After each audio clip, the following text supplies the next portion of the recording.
Hello বন্ধুরা, কেমন আছো সবাই? আমার নতুন একটা ব্লগে তোমাদেরকে অনেক ওয়েলকাম জানাই।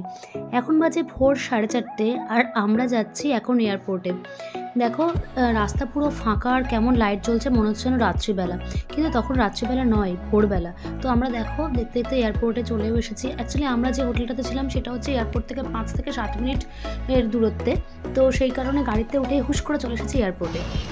হ্যালো বন্ধুরা, তো আমরা এখন চলে এসেছি কলকাতা ইন্টারন্যাশনাল এয়ারপোর্টে, মানে দমদম আর কি। তো সকালবেলায় ঘুম থেকে উঠে না এত তাড়াহুড়ো ছিল যে কোনো কথাই বলা হয়নি, আর সেই মুডটাও ছিল না। সারা রাত ঘুম হয়নি, তো বিচ্ছিরি পরিস্থিতি। যাই হোক, আবার কি হয়েছে, আসার সময় আমাদের গাড়ির একটা গাড়ি টায়ার পাংচার হয়ে গেছে, তাই আমরা জন চলে এসেছি। আর কয়েকজন আছে, ওরা আসছে পরে। কারণ আমাদের না ভোরবেলা, এখন বাজে 5টা, তো এখন আমাদের চলে আসতে হয়েছে। তার কারণ হচ্ছে আমাদের 8:50 ফ্লাইট। তো যেহেতু ইন্টারন্যাশনাল ফ্লাইট, সেহেতু চেকিংটা মনে হয় বেশি হয়। এর আগে তো কোনোদিনও যায়নি ইন্টারন্যাশনাল ফ্লাইটে, তো এই ফার্স্ট এক্সপিরিয়েন্স হবে। তো চলো দেখা যাক কী কী হবে না হবে, সবটা তোমাদের সঙ্গে শেয়ার করে দেবো, তো সঙ্গে থাকো। ঠিক আছে, কোনো অসুবিধা নেই। আমরাই তো আমরা আপনার লোক এসছে।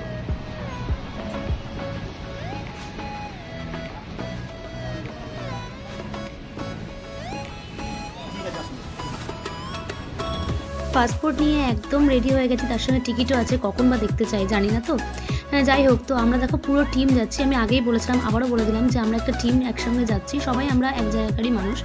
তো সকলে রেডি হয়ে চলে এসেছি এয়ারপোর্টের মধ্যে। এয়ারপোর্টে ঢোকার প্রথম ধাপটা আমরা পেরিয়ে ফেলেছি, আমরা ঢুকে পড়েছি এয়ারপোর্টের মধ্যে।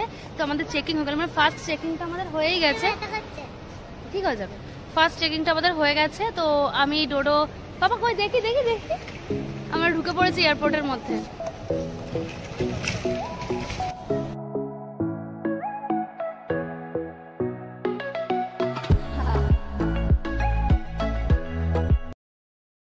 চেকিং কমপ্লিট হয়ে গেল। তারপরে খুব একটা টাইম লাগেনি, আর খুব একটা মানে যে টাফ কিছু সেরকম কিছু নয়, হালকা হালকাভাবে চেকিং করে ছেড়ে দিয়েছে। যাই হোক, আসো চলে এসো। তো যাই, এখন একটু কিছু ব্রেকফাস্ট করে নিয়ে তারপরে আমাদের ফ্লাইট, এখনো প্রচুর টাইম আছে। কটা বাজে বিলাই, কটা বাজে দেখো তো? 6টা। ও, সবে 6:10, আর এখন আমাদের ফ্লাইট হচ্ছে 8:55। এয়ারপোর্টে এই সুন্দর সুন্দর দোকানগুলো দেখে না আমার ভীষণ ভালো লাগছিল। আর ওরা তো বায়না করছিল যে এটা নেবো, ওটা নেবো, সেটা নেবো। কিন্তু বায়না করলেই তো আর হবে না, সব কিছু তো দেওয়া যাবে না। বাচ্চা, ও তো বায়না করবেই, তাই না? পরিষেবা এয়ারপোর্টের মধ্যেও কাকিমা এরকম লিকার চা করে খাচ্ছে। সত্যি তাই, কাকিমার জন্য এটা আমরা পাচ্ছি, তাই তো?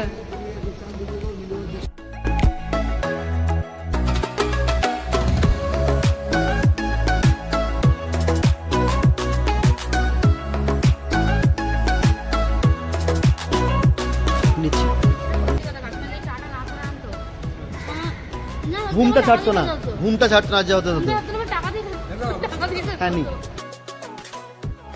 গল্প করতে করতেই দেখলাম যে এদিকে অনেকগুলো ফ্লাইট দেখলাম দাঁড়িয়ে আছে। এই দেখো ইন্ডিগো, ওইদিকে ছিল হচ্ছে স্পাইস জেট, কিন্তু আমাদের এমিরেটসের ফ্লাইটটা তখনও আমার চোখে পড়েনি। তো যাই হোক, এরকম করতে করতেই বেলা এগিয়ে যাচ্ছিলো, আমাদের যাওয়ার সময় হয়ে আসছিলো। তো আমরা যে ট্রাভেলসের সঙ্গে যাচ্ছিলাম, সেই দাদাও চলে এসেছিলো, আর ওই দাদা আমাদের হাতে ধরিয়ে দিল টিফিন।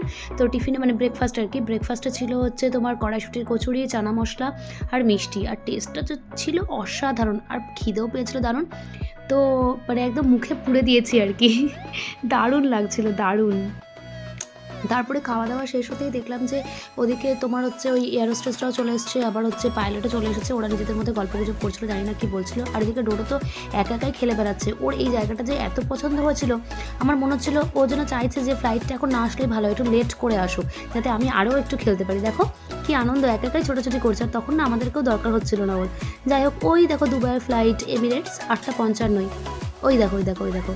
তো তখন না খুব আনন্দ হচ্ছিলো, খুব এক্সাইটেড ছিলাম আমরা যে কতক্ষণে ফ্লাইটটা আসবে, দেখবো কীরকম হয় এই ফ্লাইটটা, কীরকম দেখতে। শুনেছি অনেক এমিরেটসের ব্যাপারে, তো এর আগে তো কখনো চাপা হয়নি, তো এবার ফার্স্ট টাইম।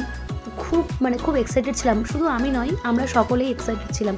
তো এই দেখো আমাদের প্লেন দিয়ে দিয়েছে, আর আমরা এখন এগিয়ে যাচ্ছি প্লেনের দিকে। তো কি বলবো, মানে দেশ ছেড়ে যাওয়ার একটা আলাদা অনুভূতি, মানে একটা আলাদা আনন্দ কাজ করছিল। তোমরা এখন ভাবতে পারো তো দেশ ছেড়ে যাওয়ার আবার কি আনন্দ, কিন্তু এটা একটা আলাদা আনন্দ, যেহেতু আমরা ঘুরতে যাচ্ছিলাম। চলো চলো চলো চলো চলো চলো চলো চলো Where are you going next? To Dubai or somewhere else? Dubai? Welcome to Dubai. Thank you Thank you so much. So, good morning. Morning এই আমার কাছে দাও আমার কাছে দাও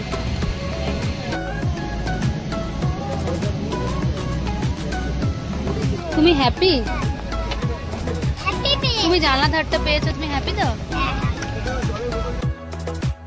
এই প্লেনে ওঠার সঙ্গে সঙ্গে আমাদেরকে একটা পিলো দিয়ে দিল, তার সঙ্গে দিয়েছিল ব্ল্যাঙ্কেট, যে যদি ঠান্ডা কারো লাগে তাহলে গায়ে জড়িয়ে নিয়ে বসে পড়তে পারে। আর আমাদের জার্নিটা অনেকক্ষণের ছিল, প্রায় 5.5 ঘন্টার, তো সেই কারণে সবার ক্লান্ত লাগতে পারে, তো তার জন্য এগুলো দিয়েছিল। আর দিয়ে দিয়েছিল ইয়ারফোন, কারণ সামনে যে এলসিডিটা দেখতে পাচ্ছ সেখানে সিনেমা, গান তোমরা যা খুশি করতে পারো, গেম খেলতে পারো, তো তার জন্য ইয়ারফোন দিয়ে দিয়েছিল। মানে কি বলবো, এন্টারটেনমেন্টের কোনো রকমের কোনো অভাব ছিল না, যাতে 5.5 ঘন্টা তোমার একেবারেই বোর না লাগে, সেই কারণে এই জিনিসগুলো দিয়ে দিয়েছিল।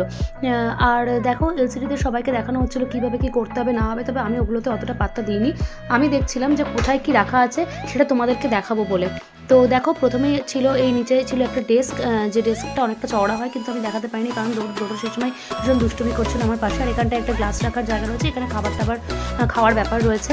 আর এখানে দিয়েছিল বই, তোমরা হচ্ছে এখান থেকে দেখে নিতে পারো এমএসে কী আছে না আছে সব কিছু, যদিও আমি সেটা পড়িনি। তারপরে দেখো আমরা গলায় হেডফোনটা ঝুলিয়ে নিয়েছিলাম, যে হচ্ছে একটু সিনেমা দেখবো বলে, কারণ অনেকক্ষণে জার্নি ছিল। যাই হোক এইভাবেই আমাদের প্লেনটা তখনও মানে কি বলবো ছাড়েনি, কিছুক্ষণ পরে ছাড়ার কথা ছিল, তো আগের থেকে আমরা রেডি হয়ে গেছিলাম। আর প্লেনে কী কী হলো সেটা জানতে গেলে অবশ্যই নেক্সট পার্টটা দেখতে হবে, নেক্সট ব্লগটা দেখতে হবে। খুব তাড়াতাড়ি আবার নেক্সট ব্লগ আসছে। চলো আজকে এই পর্যন্তই, টাটা।